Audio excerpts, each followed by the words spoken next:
Motorcycle উদ্ধার করে আমাদের জানাইবে। এটা মামলা যেইভাবে তাড়াতাড়ি এটা উদ্ধার করো। স্যার আসসালামু আলাইকুম স্যার। স্যার আমি স্যার একটু কথা বললাম, সমাজপতি সাংবাদিক স্যার গাজীপুর। স্যার আমার নিজের মোটরসাইকেল স্যার 5 মিনিটের ব্যবধান স্যার আমার নিজের বাসার সামনে থেকে স্যার উদা হয়ে গেছে। জিডি করছো? স্যার আমি জিডি করছি, মামলা করে দিয়েছি স্যার, অভিযোগ আমি বিভিন্ন জায়গায় পাঠাইছি স্যার, কিন্তু এখনো পর্যন্ত এটা ব্যবস্থা হয়নি স্যার। সর্বশেষ স্যার এটা স্যার আপনার কাছে অবগত করা স্যার, স্যার কোনো উপায় না স্যার। ঠিক আছে মামলা এটা মামলা যেইভাবে তাড়াতাড়ি এটা উদ্ধার করো। মোটরসাইকেল উদ্ধার করে আমাদের জানাইবে। ভাই আমি সময় টিভিতে গাজীপুরে কাজ করি, গাজীপুরের একজন সংবাদকর্মী। গত এক সপ্তাহ আগে আমার নিজের বাসার নিচ থেকে আমার মোটরসাইকেল চুরি, পালসার মোটরসাইকেল চুরি হয়েছে, 150 সিসি সিঙ্গেল ডিস্ক গাড়ি।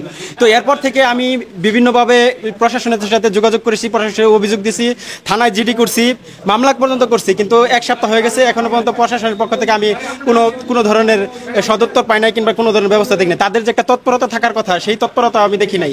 কিন্তু তৎপরতা না দেখার পরে আমি পুলিশ কমিশনারের কাছে গেছি, গাজীপুরে যে র্যাব ক্যাম্প আছে সেখানে গেছি, বিভিন্ন জায়গায় অভিযোগ আমি দিচ্ছি, কিন্তু সর্বশেষ আমি কোনোভাবে এক সপ্তাহ পার হয়ে গেল, এখন পর্যন্ত যেহেতু আমি কোনো সমাধান পাই না, তো আজকে বাধ্য হয়ে আমি আজকে যে স্বরাষ্ট্র উপদেষ্টা এখানে আসছে গাজীপুরে, তার কাছে আমি একটা ব্যক্তিগতভাবে আমি অভিযোগ দিয়ে গেলাম যে স্যার আমার মোটরসাইকেল দেখেন। এখন দেখেন বিষয়টা আমরা বলি, একটা গণমাধ্যম কর্মী কয় টাকা বেতন পাই? আমরা খুবই কম, অল্প টাকা বেতন পাই। তো এই অল্প টাকার মধ্যে আমি অনেক কষ্ট করে 5 বছর চাকরি করার পরে এই 2,20,000 টাকাতে একটা মোটরসাইকেল কিনছি, দীর্ঘদিন জমায়।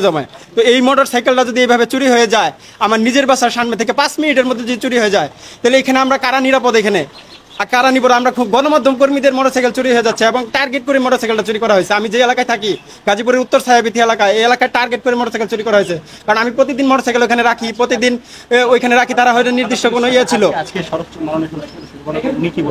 মাননীয় স্বরাষ্ট্র উপদেষ্টার কাছে আজকে আমি এখানে অভিযোগ করছি, তাকে আমি সরাসরি বলছি, এবং স্যার বলছে যে মানে এখানে সে এটা উদ্ধারে তৎপরতা করবে, এবং গাজীপুরের যে জিএমপি কমিশনার আছে তাকে সে একটা দায়িত্ব দিচ্ছে যে এটা উদ্ধার করে মাননীয় স্বরাষ্ট্র উপদেষ্টাকে জানানো হয়।